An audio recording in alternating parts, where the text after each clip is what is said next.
What you're about to hear cost one man everything: his pride, his family, and 23 years of silence. And it started with a stranger pulling weeds. Marcus Webb had everything: a big house, a perfect lawn, a family portrait above the fireplace. But when he found a folded letter buried 6 inches deep in the soil of his own garden, his hands went cold. The man who buried it was sitting 10 feet away, and what that letter said tore Marcus Webb's whole life wide open. Welcome everyone to another story. If you're new here, hit that subscribe button, and tell us in the comments, where in the world are you watching from today? Florida, Lagos, maybe Trinidad or the United Kingdom? Let us know. Now let me tell you about Marcus Webb. Pay attention to what happens next, because this is where everything changes. Marcus was 54 years old. He was a tall man, broad across the shoulders, with the kind of square jaw that looks like it was cut from stone. His hair was dark brown, going gray at the temples, and he kept it trimmed short and neat every 2 weeks at the same barbershop on Elm Street. He had thick eyebrows that sat low over his eyes, and when he was thinking hard about something, those eyebrows pulled together and made him look angry even when he wasn't. He wore polo shirts, always tucked in, and khaki pants with a crease down the front sharp enough to cut paper. On his left wrist, a gold watch. On his right hand, a college ring from the University of Virginia. His shoes were brown loafers, polished but not flashy. Everything about Marcus Webb said the same thing: I have money, but I don't need to show it off. Marcus lived in a big house on Oakdale Drive in a town called Maplewood, about 40 minutes outside of Charlotte, North Carolina. The house was a 2-story colonial. Red brick, white shutters, black front door with a brass knocker shaped like a lion's head. 5 bedrooms, 4 bathrooms, a kitchen with granite counters, and a double oven that his wife Eleanor used every Thanksgiving to cook a turkey big enough to feed the whole neighborhood. The house sat on 2 acres of land, most of it in the back, where a wide green lawn stretched down to a row of magnolia trees that bloomed white in the spring and smelled so sweet you could catch the scent from the road. But the thing about Marcus Webb's house, the thing that everyone in Maplewood noticed, was the garden. The garden was the front of the house. 2 long beds on either side of the walkway, running from the porch steps down to the mailbox. They were full of roses, red, yellow, pink, white, and behind the roses, tall stalks of lavender that buzzed with bees all summer long. There were marigolds at the edges, bright as little suns. And in the center of each bed, a hydrangea bush, one blue, one purple, that Eleanor had planted the year they moved in, 22 years ago. Eleanor loved that garden the way some people love a child. She was out there every morning by 7, on her knees in the dirt, wearing a wide straw hat and a pair of gardening gloves that were so old the fingers had worn through. She was 52 years old, a small woman with soft brown skin and eyes that always looked like they were holding back a smile. She hummed when she worked, old hymns mostly, the kind they sang at Mount Olive Baptist Church on Sunday mornings. She knew every plant in that garden by heart. She could tell you when each rose was planted, what kind of soil it preferred, how much water it needed. She talked to those plants, actually talked to them like they were listening. And maybe they were, because that garden was the most beautiful thing on Oakdale Drive, and everybody knew it. Their son, Deshaun, was 17, a senior in high school. Tall like his father, quiet like his mother. He had Eleanor's eyes, soft, watchful, always noticing things that other people missed.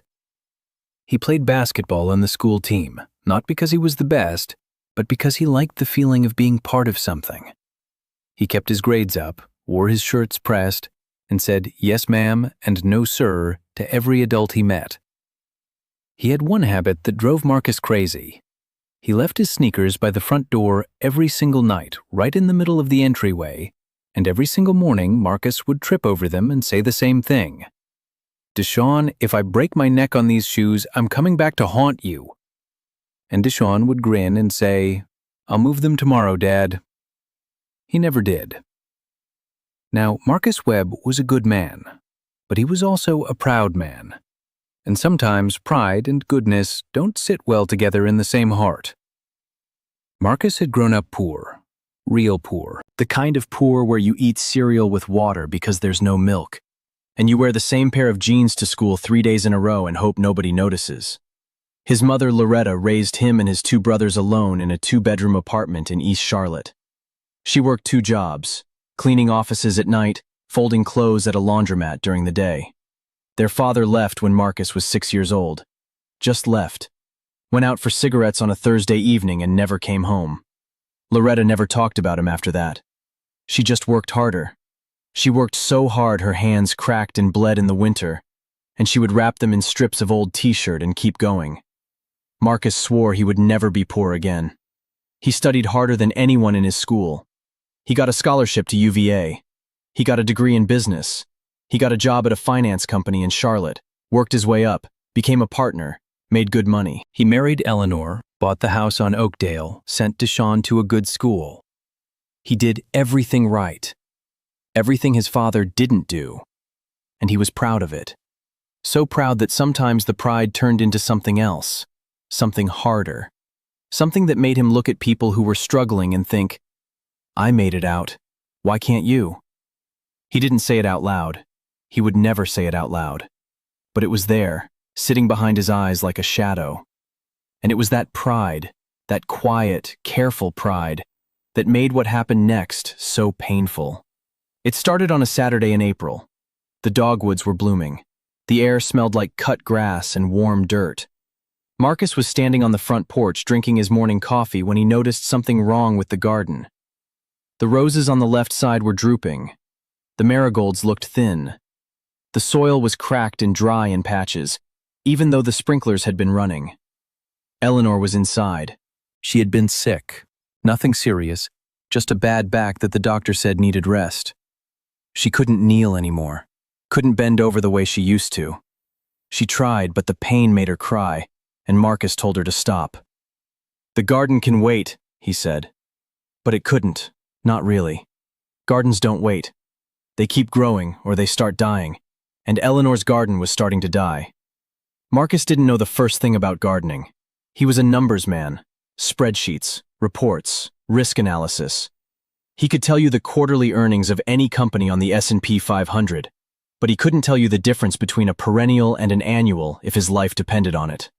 He thought about hiring a landscaping company, but the ones he called wanted $200 a visit, and something about paying $200 for someone to pull weeds bothered him in a way he couldn't quite explain. Then, that same Saturday afternoon, he saw the man. He was standing at the corner of Oakdale and Pine, near the stop sign. He was holding a piece of cardboard that said, "Will work, anything, God bless." He was about 60 years old, though it was hard to tell because the sun and the years had worn deep lines into his face. He was thin, not skinny, but the kind of thin that comes from not eating enough for a long time. He wore a green army jacket that was too big for him, faded jeans with holes at the knees, and a pair of work boots that were coming apart at the soles. His hair was gray, cut short and uneven like he'd done it himself. His hands were rough and scarred, working hands. And his eyes were the thing Marcus noticed most. They were brown, deep-set and steady. Not desperate, not begging, just steady. Like a man who had been through the worst and come out the other side still standing. Marcus drove past him. He went to the hardware store, bought some garden tools he didn't know how to use, and drove home. He put the tools in the garage. He stood on the porch and looked at the dying garden. Then he got back in his car and drove to the corner of Oakdale and Pine. The man was still there. Marcus rolled down his window. "You said you'll work. You know anything about gardens?" The man looked at Marcus for a long moment.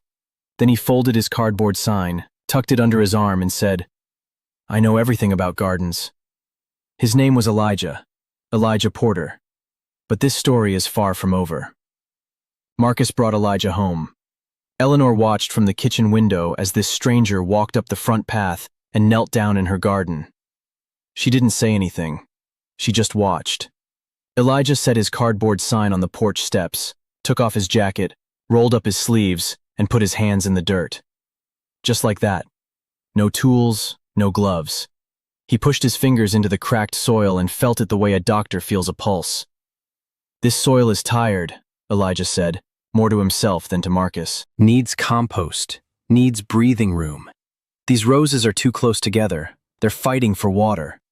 Marcus stood there with his arms crossed. Can you fix it? Elijah looked up at him, those steady brown eyes. I can, but it's going to take time.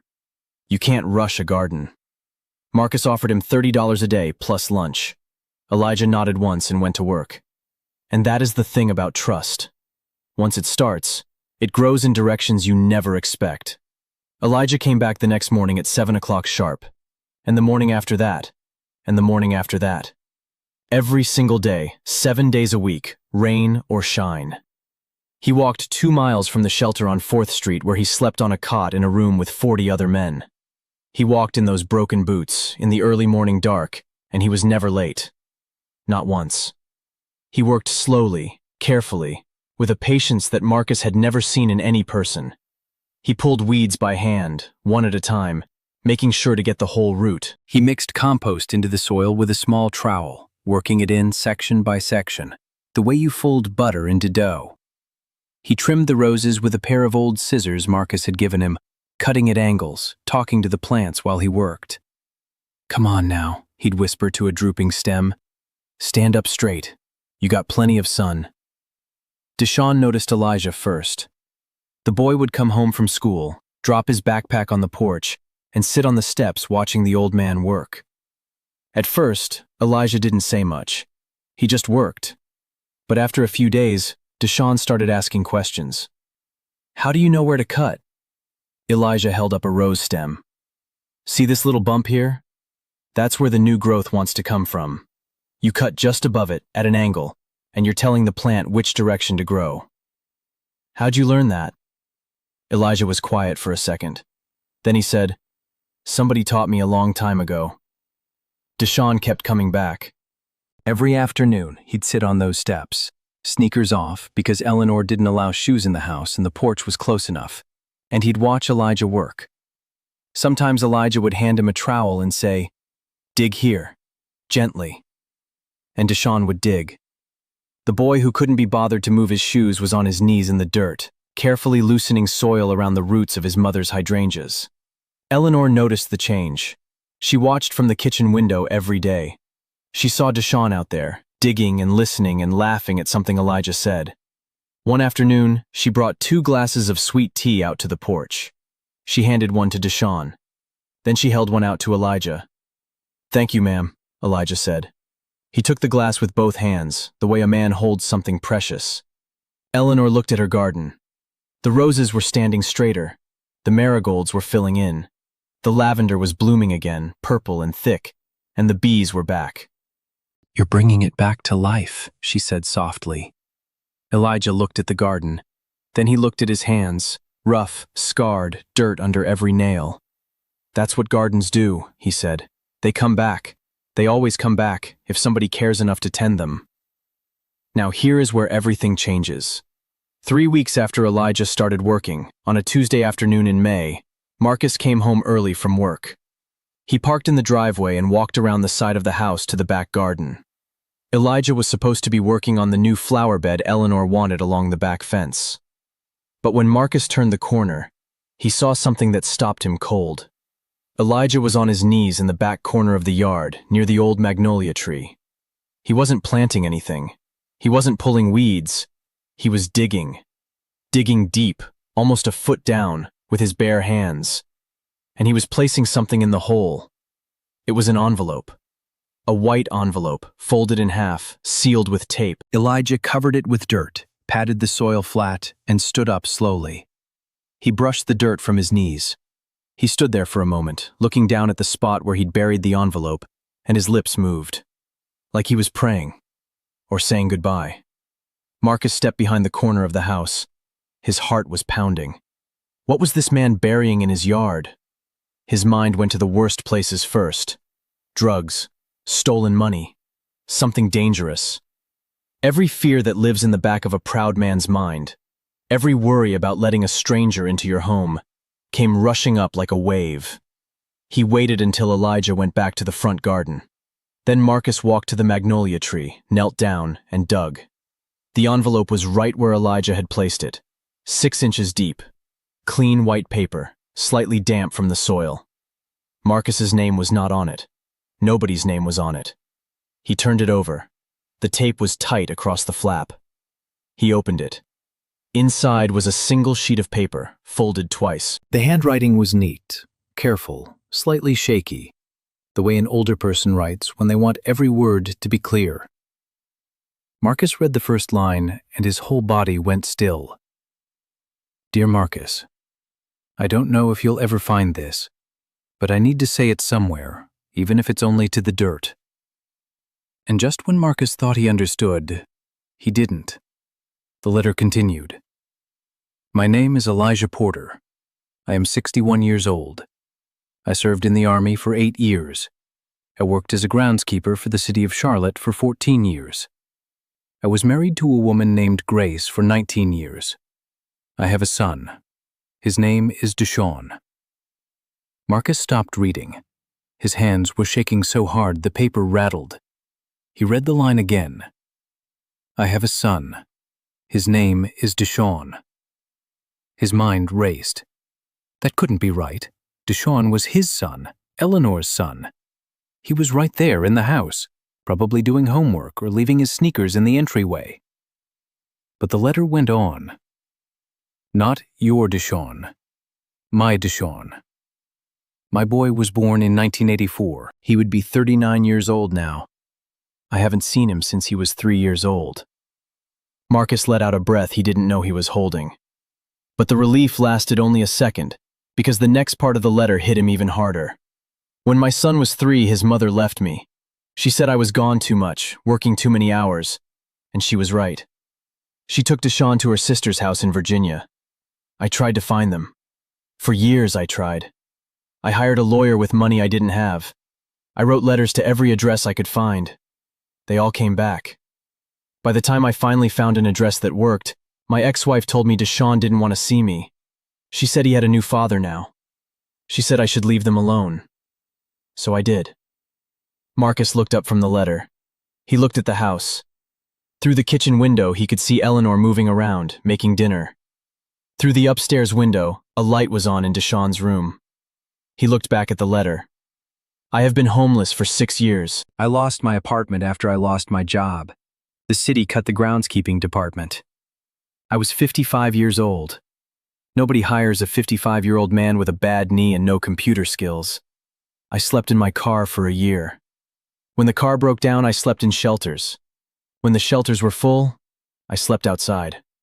I'm not telling you this so you feel sorry for me. I'm telling you because you need to understand why I'm here. If you think that was hard to read, wait until you hear the rest. The letter continued. When you brought me to your house that first day, I wasn't sure I could do this. Your son, your Deshawn, he is 17 years old. The same age my Deshawn was the last time I saw him. Not 3 anymore. 17. I found a picture of him online, years ago. He looked just like his mother. I don't know what he looks like now. But your boy, when he sat on those steps and asked me how to cut a rose, it was like God gave me a second chance to sit with my son. Even though he isn't my son. Even though he'll never know. Marcus's eyes were burning. His jaw was tight. He kept reading. I buried this letter because I know you'll probably fire me when I tell you the truth. A man doesn't like to find out the person working in his yard has a story this heavy. A man wants his garden fixed, not his heart broken.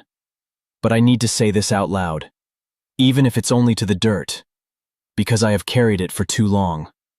The last paragraph read, I am grateful. That is the truth. I am grateful that you gave me work when nobody else would. I am grateful that your wife brought me sweet tea and looked at me like a person, not a problem. I am grateful that your boy sat on those steps and let me teach him about roses. For 3 weeks, I have felt like I matter. I haven't felt that way in a long time. Whatever happens next, I want you to know. Your family saved me. Not with money, with kindness. And kindness is the only thing in this world that grows the more you give it away. Marcus folded the letter. He sat on the ground under the magnolia tree, in his khaki pants and his tucked-in polo shirt, and he put his face in his hands. He thought about his own father, the man who went out for cigarettes and never came back. He thought about Elijah's son, Another boy left behind by a father who was too far away to reach him. He thought about how easy it was to lose someone. How the distance between people isn't measured in miles. It's measured in the things you don't say, the calls you don't make, the doors you don't walk through. He sat there for a long time. The sun was going down. The magnolia tree threw long shadows across the yard. From the front of the house, he could hear Elijah's trowel scraping gently in the dirt. Marcus thought about calling the police. He actually took out his phone and looked at the dial screen. A homeless man was burying things in his yard. That's what his pride told him. That's what the wall said. Get him out. Protect your property. Protect your family. But the letter was in his other hand, and the words, "Your family saved me," were still burning behind his eyes. He put the phone away. He sat under that magnolia tree until the sky turned orange and purple, and then dark blue. He thought about the first time he met Eleanor. She was working at a flower shop on Trade Street. He walked in to buy roses for a girl he was dating, some girl whose name he couldn't even remember now. And Eleanor was behind the counter, wearing a green apron, with dirt under her fingernails and a pencil behind her ear. She smiled at him, and he forgot why he was there. He forgot the other girl's name right there on the spot. Eleanor handed him a bunch of yellow roses and said, "These are better than red. Red says what everyone says. Yellow says something honest." He married her 11 months later, and she had been saying honest things ever since. He thought about his mother, Loretta. He could see her hands, cracked, bleeding, wrapped in strips of old t-shirt. She worked at the laundromat on West Boulevard for 12 years. 12 years of folding other people's clothes, pressing other people's shirts, sorting other people's socks. She never sat down during a shift, not once. Her feet swelled up every night, and she would soak them in a basin of warm water with Epsom salt, and Marcus would sit on the floor beside her and do his homework, and the sound of the water and the scratch of his pencil were the soundtrack of his childhood. Loretta died when Marcus was 31. Heart attack. She was 56 years old. She died in the break room of the laundromat, between loads. The owner found her on the floor, next to the folding table, still wearing her work shoes. She had been folding a white bed sheet when it happened. The sheet was draped over her lap. Marcus never talked about it. He went to the funeral. He gave a speech. He wore a black suit and a black tie, and he stood up straight and said all the right things. Then he went home and built the wall a little higher. And now, sitting under a magnolia tree, holding a letter from a homeless man who buried his pain in the dirt because he had nowhere else to put it, Marcus felt that wall crack. Then Marcus stood up. He brushed the soil off his pants. He folded the letter and put it in his pocket. And he walked to the front of the house. Elijah was kneeling by the rose bed, trimming dead blossoms. He looked up when he heard Marcus's footsteps. He saw the dirt on Marcus's knees. He saw the look on Marcus's face. Elijah put down the scissors. He stood up slowly, like a man preparing to be told to leave. "I found the letter," Marcus said. Elijah closed his eyes. He nodded once. "I figured you would. Why didn't you just tell me?" Elijah was quiet for a moment. Then he said, "Because telling someone your pain out loud means they have to carry it too, and you've already been kind enough. I didn't want to put my weight on your shoulders. So you buried it. I buried it, the way I've buried everything else, in the ground, in the quiet, in the dark where nobody has to see it." Marcus felt something crack inside his chest. Not break, crack. Like a wall he'd been building his whole life had just developed a fracture. A wall built of pride and hard work and "I made it on my own and why can't everyone else?" That wall cracked, right down the middle, standing in the evening light in front of a dying garden that this homeless man was bringing back to life. Marcus looked at Elijah, really looked at him. Not at the torn jacket or the broken boots or the gray hair cut uneven. He looked at the man. A veteran. A father. A gardener. A human being who had been invisible to the world for 6 years, and who still got up every morning and walked 2 miles in broken shoes to tend somebody else's roses. "You're not going anywhere," Marcus said. His voice was rough. "You hear me? You're not leaving." Elijah opened his eyes. They were wet. "You don't have to do that. I'm not doing it because I have to. I'm doing it because my mother spent her whole life working herself to the bone, and nobody, not one person, ever told her she mattered. Nobody gave her sweet tea on a porch. Nobody asked how she was doing. She just worked and worked until there was nothing left. Marcus's voice cracked. I'm not going to be the kind of man who lets that happen to somebody else. Not anymore. That wall comes down today. Elijah stood there. His scarred hands hung at his sides. His broken boots were dusty. His green army jacket was draped over the porch railing. He looked at Marcus, this rich, proud, careful man, and he said 3 words. Thank you, Marcus. They stood there for a moment, 2 men in a garden, with the last light of the day turning everything gold. The roses behind them were just beginning to close up for the night, the way roses do, folding in on themselves like hands clasped in prayer. And that was the moment Marcus Webb finally understood that the wall he had built to protect himself had also kept the best parts of himself locked inside. But the story doesn't end there, not even close. That evening, Marcus told Eleanor everything. He showed her the letter. She read it at the kitchen table, her reading glasses low on her nose, her lips pressed together tight the way they did when she was trying not to cry. When she finished, she took off her glasses, set them on the table, and said, "That man has been sleeping in a shelter." "I know. We have a guest room." "Eleanor, we have a guest room, Marcus.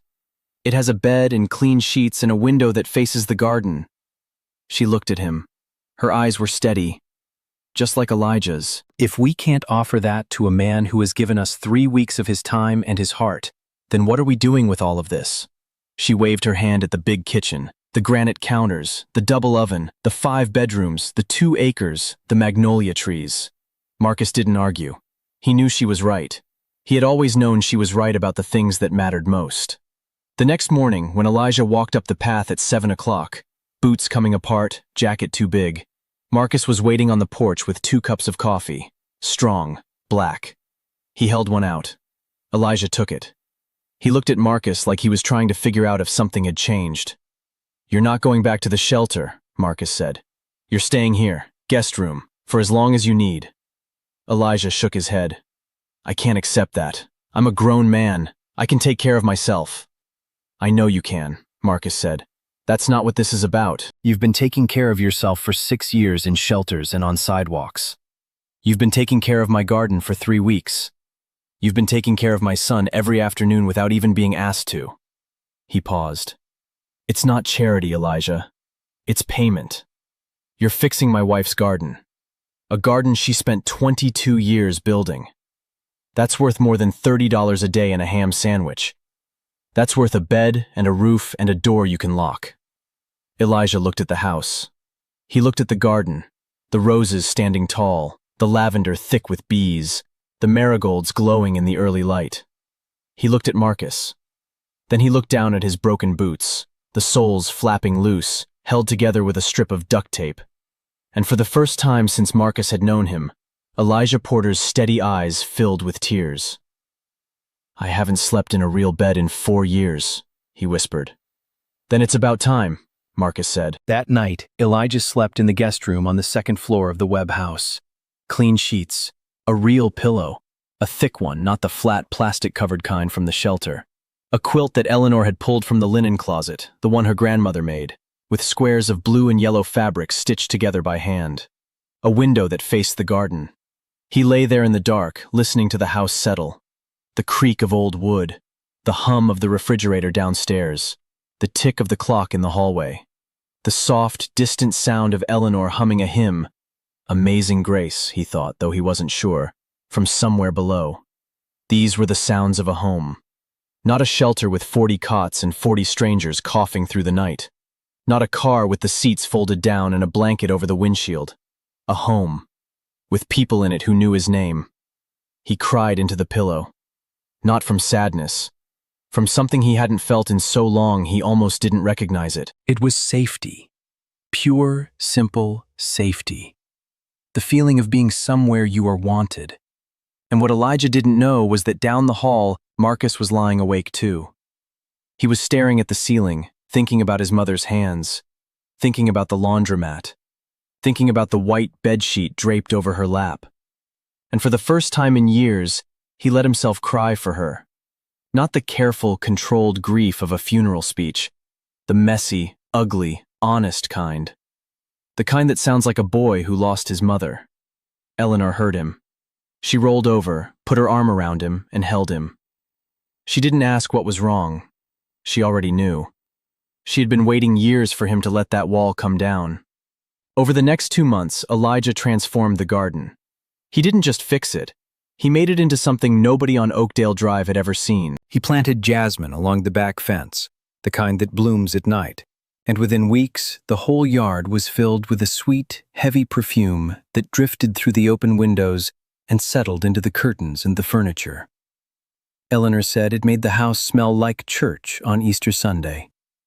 He built a small stone path that wound through the back garden, curving around the magnolia tree in a gentle S shape and ending at a wooden bench he made from scrap lumber he found in Marcus's garage. He sanded it smooth, stained it dark brown, and set it under the magnolia tree's widest branch, where the shade was deepest in the afternoon. Eleanor put a cushion on it and started sitting there every evening with a book. He dug a new bed along the south side of the house and planted herbs, basil, thyme, rosemary, mint, cilantro, in a row of clay pots and in the ground. Eleanor used them every night for cooking. The kitchen, which had always smelled good, now smelled like heaven. The basil went into her tomato sauce. The rosemary went onto her roasted chicken. The mint went into the sweet tea. And every time Eleanor pinched off a sprig of something green and fresh, she would say, "Thank you, Elijah," even though he was outside and couldn't hear her. She said it anyway. He fixed the sprinkler system that had been leaking for 2 years. He trimmed the magnolia trees so the branches no longer dragged the ground. He repainted the wooden fence in the back, white, 2 coats, by hand. He even fixed the wobbly step on the front porch that Marcus had been meaning to repair for 6 months. One morning, Marcus came out and the step was solid, and there was Elijah, already in the garden, on his knees, pulling weeds. Neighbors noticed. Mrs. Tillman from across the street came over one afternoon and stood at the edge of the yard with her mouth open. "Marcus Webb, what happened to your garden? It looks like the cover of a magazine." Marcus pointed at Elijah. He happened. Mrs. Tillman looked at the man in the dirt, the gray hair, the scarred hands, the faded clothes, and she said, "Where did you find him?" Marcus said, "He was standing on a corner with a cardboard sign." Mrs. Tillman didn't know what to say to that. She just stood there for a moment, then walked home. But the real miracle was what happened between Elijah and Deshawn. Every afternoon, without fail, Deshawn came home from school and went straight to the garden. Not his room, not the television, not his phone. The garden. He dropped his backpack on the porch, kicked off his sneakers, right in the middle of the entryway, always, and went outside. He and Elijah worked side by side, sometimes talking, sometimes in comfortable silence. The kind of silence that only happens between 2 people who trust each other. Elijah taught him things you can't learn in a classroom. How to read the soil. Sandy means it drains too fast. Clay means it holds too much water. Dark and crumbly means it's just right. How to space seedlings so they don't crowd each other out. How to build a trellis for climbing roses using nothing but sticks and twine. How to tell when a tomato is ready to pick. You don't look at the color, Elijah told him. You feel the weight. When it's heavy in your hand, it's ready. How to listen to the garden. Plants talk, Elijah said, not with words, with leaves. A leaf that curls in is thirsty. A leaf that turns yellow is sick. A leaf that reaches toward the sun is happy. You just have to pay attention. Deshawn soaked it all up. This was a boy who had grown up with everything. A nice house, 2 parents, good food on the table every night, but who had never gotten dirty, never put his hands in the earth, never planted something and watched it grow. Elijah gave him that. And in return, Deshawn gave Elijah something the old man needed just as badly. He gave him purpose, a reason to get up in the morning, a reason to keep going. Deshawn taught Elijah how to use a smartphone. He showed him how to send a text message, how to take a photo, how to search for something on the internet. Elijah was amazed. "You mean I can look up any plant in the world on this thing?" Deshaun laughed. "Any plant, any animal, any song, anything." Elijah spent an entire evening looking up pictures of gardens from around the world. The gardens of Versailles, the cherry blossoms in Japan, the hanging gardens of some hotel in Singapore. He turned the phone around and showed each picture to Deshaun with the excitement of a child. "Look at this one. Look!" They were an odd pair. A 17-year-old boy and a 61-year-old homeless man. But something about them fit. Like two puzzle pieces from different boxes that somehow clicked together perfectly. One evening, Marcus was sitting on the back porch watching them work. The sun was setting. The jasmine was beginning to bloom, and the first sweet threads of its perfume drifted across the yard. Elijah was showing Deshaun how to stake a tomato plant, and Deshaun was laughing at something Elijah had said. Marcus watched his son laugh, and he thought about Elijah's son, another Deshaun, 39 years old now, somewhere in Virginia, growing up without his father. He thought about how thin the line is between having everything and having nothing. How one lost job, one bad break, one door that closes can send a life spinning in a direction nobody planned. He thought about his own mother, Loretta, wrapping her cracked hands in strips of old t-shirt. He thought about how she never once complained. She just kept going, just like Elijah. And he made a decision. The next morning, Marcus made some calls. He called a friend who worked in human resources at a landscaping company in Charlotte. A good company, the kind that gives benefits and vacation days and treats people like people.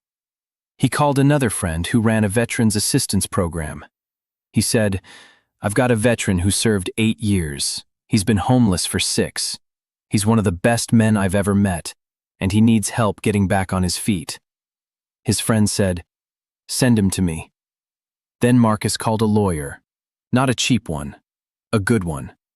A woman named Patricia Harris, who had a reputation for finding people who didn't want to be found. He sat in her office on a Wednesday morning and told her the story. The wife who left. The boy who was 3. The 36 years of silence. Patricia listened without interrupting. When Marcus finished, she took off her glasses and said, "This is going to be hard. People who disappear, especially women who take children and leave, they don't always want to be found, and the son might not want contact. You need to be prepared for that." "I know," Marcus said, "but I need to try, for Elijah."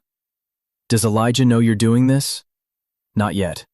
I want to find the son first. I don't want to give him hope and then take it away." Patricia nodded. "That's smart. Give me 2 weeks." It took 5. 5 weeks of searching. Dead-end phone numbers. Old addresses with nobody home. Former neighbors who vaguely remembered a woman and a child moving away in the late 80s. Patricia traced the ex-wife through 3 states, from Virginia to Maryland to Delaware and back to Virginia. She found divorce records, remarriage records, school enrollment records for a boy named Deshaun Porter, who attended elementary school in Norfolk, middle school in Richmond, and high school in Henrico County. Then she found him, Deshaun Porter, 39 years old, living in Richmond, Virginia. He worked as a mechanic at an auto repair shop on Broad Street. He was married to a woman named Tanya. He had 2 children, a boy named Elijah, who was 7, and a girl named Grace, who was 5. When Patricia told Marcus the boy's name, the grandson's name, Marcus had to sit down. "He named his son Elijah," Marcus said. "Yes, after his father. It would appear so." Marcus drove home in a daze. He pulled into the driveway and sat in the car for 10 minutes, gripping the steering wheel, trying to figure out how to tell a man that his son named his own child after the father he hadn't seen in 36 years. He found Elijah in the garden. Of course he was in the garden. He was always in the garden. He was kneeling by the hydrangea bush, the blue one, adding compost around the base. His hands were black with dirt. The afternoon sun caught the gray in his hair. Marcus sat on the bench under the magnolia tree. He waited until Elijah finished what he was doing and walked over to sit beside him. It was a quiet evening. The garden was in full bloom. Roses, jasmine, lavender, all of it alive and breathing and beautiful. "Elijah," Marcus said, I need to tell you something. Elijah looked at him, those steady brown eyes, patient, ready. I found your son. Elijah didn't speak. His hands, resting on his knees, began to tremble. His mouth opened, but no words came out. He put his hands over his face. His shoulders shook. The sound he made was quiet, barely more than a breath, but it carried the weight of 36 years. Marcus sat beside him and put a hand on his back. He didn't say anything. He just sat there. The jasmine was blooming. The crickets were starting up. The sky was turning the color of peaches. After a long time, Elijah lowered his hands. His face was wet. His voice was barely a whisper. Does he want to see me? I don't know yet, Marcus said honestly. But the lawyer reached out. His name is Deshaun. He lives in Richmond. He's a mechanic. Marcus paused. Elijah. He has 2 children. A girl named Grace, and a boy. He swallowed. A boy named Elijah. The old man made a sound like he'd been punched. He bent forward, his forehead almost touching his knees, and he sobbed. Deep, raw, ugly sobs that shook the bench and startled the birds out of the magnolia tree. He sobbed the way a man sobs when he has been carrying a stone in his chest for half his life, and someone finally lifts it out. Marcus held him. He didn't try to make it stop. He just held him. 3 days later, the lawyer called back. Deshaun Porter wanted to talk to his father. The phone call happened on a Thursday evening. Marcus gave Elijah the guest room phone and closed the door. The call lasted 2 hours. Marcus sat in the living room with Eleanor and young Deshaun while Elijah talked to his son upstairs. They couldn't hear the words, but they could hear the rhythm of Elijah's voice through the ceiling, sometimes low and steady, like the hum of a motor, sometimes broken and shaking, like static on a bad connection, sometimes laughing, actually laughing in a way they had never heard from him before. A full, open, joyful laugh that made Eleanor smile and press her hand against her heart. When Elijah came downstairs, his face looked 10 years younger. The lines were still there, the gray was still there, but something behind his eyes had changed. Something had come back to life. He stood in the kitchen doorway, holding the phone in both hands like it was a living thing, something warm and breathing and precious, and he said, "He named his boy after me. He named his boy Elijah." Eleanor started crying. She covered her mouth with both hands and cried right there at the kitchen table.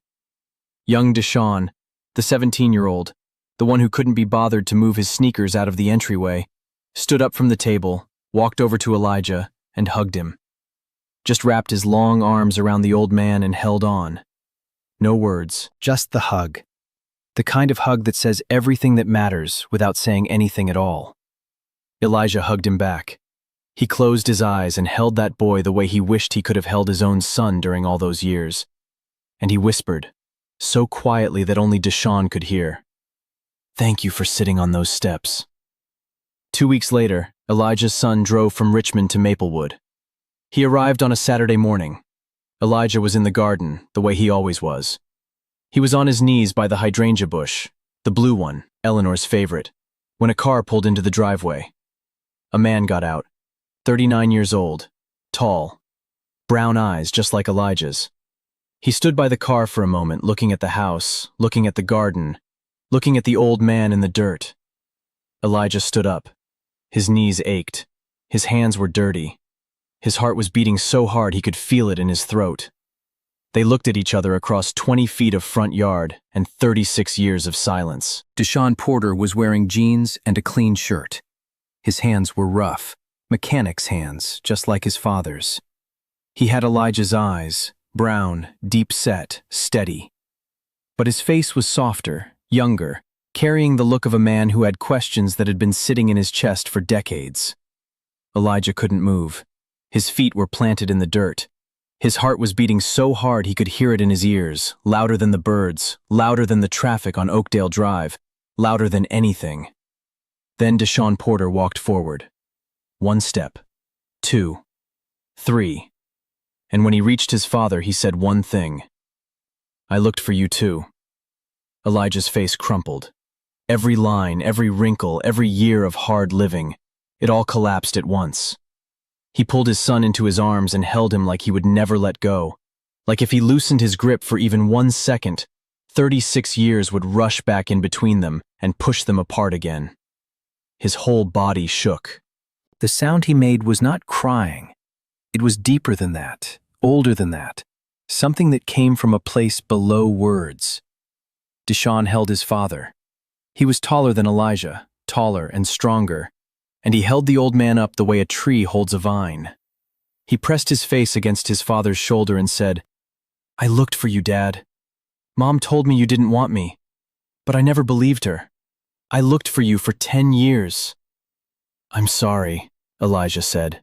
His voice was broken, shattered. "I'm sorry I stopped trying. I'm sorry I believed her when she said you didn't want to see me. I should have kept looking. I should have never stopped." "You're here now," Deshaun said. "That's enough. That's more than enough." They stood in the garden, holding each other, for a long time. The roses bloomed around them, red, yellow, pink, white, and the lavender hummed with bees, and the morning sun made everything glow, and the air smelled like jasmine and warm earth and something new. Something beginning. Marcus watched from the porch. Eleanor stood beside him, her hand over her heart, tears running down her face. Young Deshaun, their Deshaun, was sitting on the steps, sneakers beside him, right in the middle of the entryway, exactly where they always were. He had tears running down his face, but he didn't wipe them away. He just let them fall. That afternoon, they all sat around the table. Marcus, Eleanor, young Deshaun, Elijah, and Elijah's son, and Eleanor cooked the biggest meal she had made since Thanksgiving. Fried chicken, golden brown, crispy, seasoned with rosemary from the garden. Collard greens slow-cooked with smoked turkey. Cornbread made from scratch in a cast-iron skillet, the edges dark and crunchy the way everybody liked them. Mac and cheese, baked with a crust of breadcrumbs on top. Sweet potato pie with a dollop of whipped cream. The table was covered, and the kitchen smelled like Sunday at Mount Olive Baptist Church. They ate, and they talked, and they laughed. Deshaun Porter told his father about his life, about learning to fix engines, about meeting Tanya at a church picnic, about the day little Elijah was born. "I was holding him in the hospital," he said, "and the nurse asked me what his name was. I didn't even think about it. I just said, 'Elijah.' Tanya looked at me and smiled, and she said, 'I was hoping you'd say that.'" Elijah listened to every word like a man drinking water after years in the desert. He didn't interrupt. He didn't look away. He just looked at his son's face and memorized it. The shape of his jaw, the way he tilted his head when he laughed, the small scar above his left eyebrow. 36 years of missed details, and Elijah was trying to learn them all in one afternoon. At one point, young Deshaun asked Elijah's son a question. "Did you really name your kid after him?" Deshaun Porter looked at his father. Then he looked at the teenager across the table. "My mother told me a lot of things about my dad that weren't true," he said. "She told me he didn't want me. She told me he left and never looked back. But I always remembered one thing from when I was little. I remembered his hands. Big, rough hands. And I remembered that those hands were gentle. A man with gentle hands doesn't leave because he wants to. He leaves because something pushes him out." He paused. "I named my son Elijah because I wanted him to have a name that meant something. A name that carried weight. My father's name carries the weight of a man who never stopped caring, even when the world told him he should." The table was quiet. Eleanor was crying again, softly, into her napkin. Marcus was looking down at his plate, blinking hard. Young Deshaun was staring at Elijah's son with an expression that was half wonder and half understanding, like he had just learned something about the world that school could never teach him. Elijah reached across the table and put his hand on his son's hand. He didn't speak. He just held it. And his son held it back. And the food got cold, and nobody cared. Because some meals aren't about eating. They're about being together at a table after being apart for too long. Later that evening, after Elijah's son had left for the night, he was staying at a hotel in town and coming back in the morning. Marcus found Elijah on the bench in the back garden. It was dark. The jasmine was blooming. The air was heavy with perfume. Crickets sang in the grass. Marcus sat down beside him. "How do you feel?" Elijah thought about it for a long time. Then he said, I feel like the dirt, like I was dry and cracked and nothing was growing. And then somebody came along and tended me, and now something is growing again. Marcus looked at the garden, his wife's garden, Elijah's garden, their garden, all of it alive and beautiful in the moonlight. I owe you an apology, Marcus said.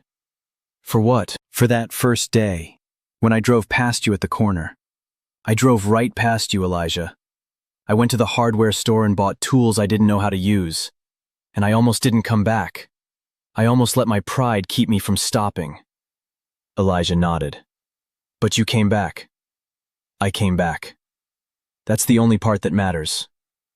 They sat on that bench in the dark for a long time, listening to the crickets and the jasmine and the sound of Eleanor humming inside the house. That fall, Marcus helped Elijah get a job at the landscaping company, full-time, with benefits. Elijah moved into a small apartment near downtown, clean, quiet, with a window that faced east so the morning sun came in. Marcus helped him furnish it. Eleanor made curtains. Deshawn, young Deshawn, painted the bedroom.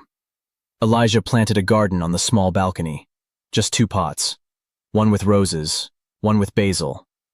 But it was his. On the day Elijah moved in, he stood in the doorway of his new apartment and looked at the Webbs, all 3 of them, standing in the hallway with boxes and bags and a plate of cornbread Eleanor had wrapped in foil. You know what the letter said, Elijah told Marcus. It said kindness grows. I wrote that in the dirt, but you proved it. Marcus shook his hand. Then he pulled him into a hug, this proud, careful, wall-building man, and he said, You taught me something, Elijah. You taught me that being strong doesn't mean building walls. It means knowing when to take them down. Elijah's son came back the next month, and the month after that. By Christmas, he was bringing his children, little Elijah, who was 7, and Grace, who was 5. Little Elijah had his grandfather's steady eyes and his careful hands. The first time he visited the Webb house, he went straight to the garden, knelt in the dirt, and asked, Can I help? Elijah knelt beside him.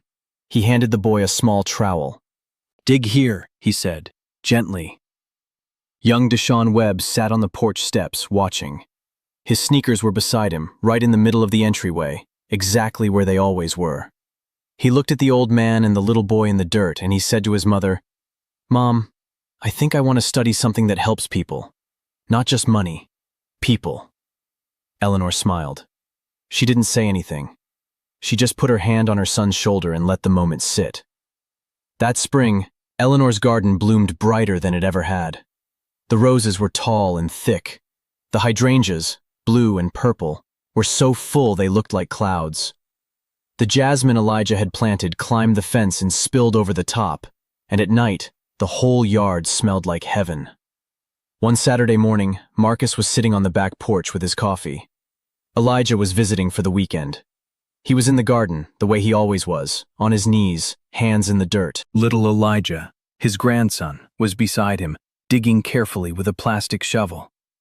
The boy looked up at his grandfather and said, Grandpa, why do you like dirt so much? Elijah smiled. He picked up a handful of soil and held it out. Because dirt doesn't care who you are, he said. Rich or poor, young or old, it doesn't matter.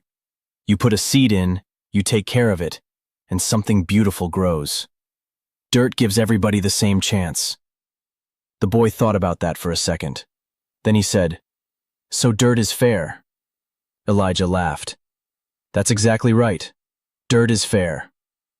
Marcus listened from the porch. He looked down at his coffee. He looked at his house, his lawn, his family. He looked at the man who had been standing on a street corner with a cardboard sign 2 seasons ago, now kneeling in the garden teaching his grandson about fairness. And Marcus Webb, the man who built walls, the man who drove past, closed his eyes and whispered to himself, Thank God I came back. Thank you for staying with us until the end. If this story moved you, hit that like button and share it with a friend. Drop a comment and tell us what part hit you the hardest. We'll see you in the next one.